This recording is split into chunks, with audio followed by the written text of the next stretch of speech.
Hey guys, today is Good Friday. Um, it's it's good because of the reason Jesus went to the cross, but it's a tough day, especially when you see pictures like that.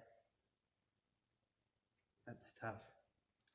Last year, 2019, on Good Friday, we actually got to have Good Friday service here in the community. Obviously, that wasn't going to happen this year, but each minister from around the community was given a different verse to talk about.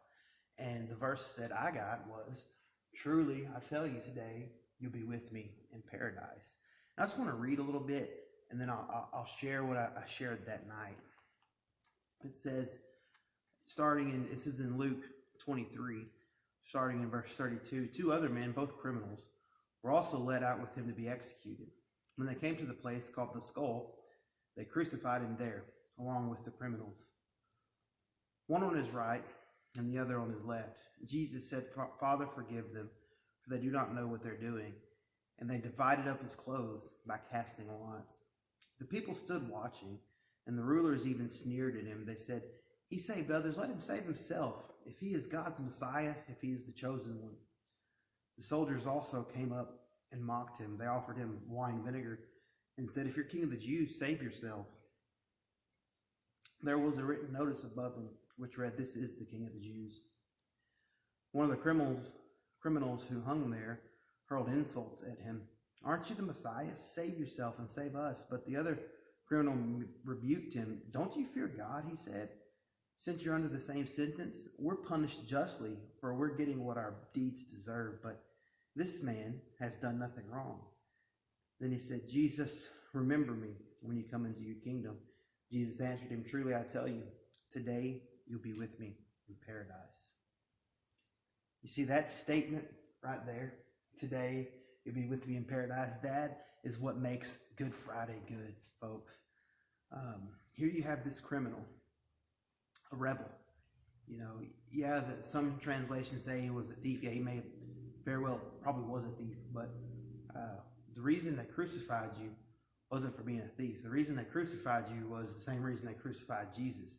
I mean, it was a trumped up charge in Jesus' case, but insurrection. Yeah, he was a rebel against Rome. He was a Jew hanging on a cross for crimes against Rome.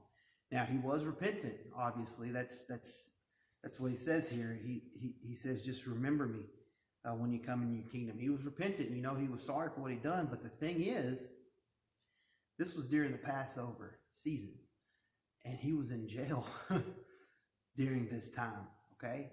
And what did the Jews have to do? They had to have a sacrifice. They had to make a sacrifice before the Lord, and this was the time that you made that sacrifice in order to roll your sins ahead. Well, if he was in jail and he was repentant, he was going to die with sin on his, and he had no way to reconcile that with God. He had no way to follow the law.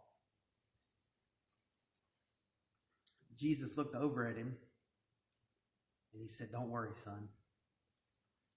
I got this."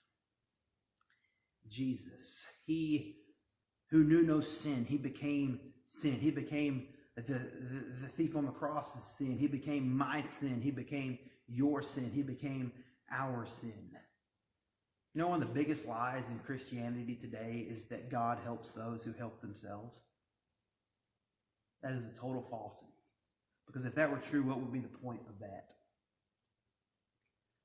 If I could help myself, if I could make myself righteous, what would be the point of the cross? You see, if that were true, what about the rebel? What about the insurrectionist? What about the thief on the cross? He couldn't help himself off the cross. No, he couldn't do that. Jesus is help for the helpless.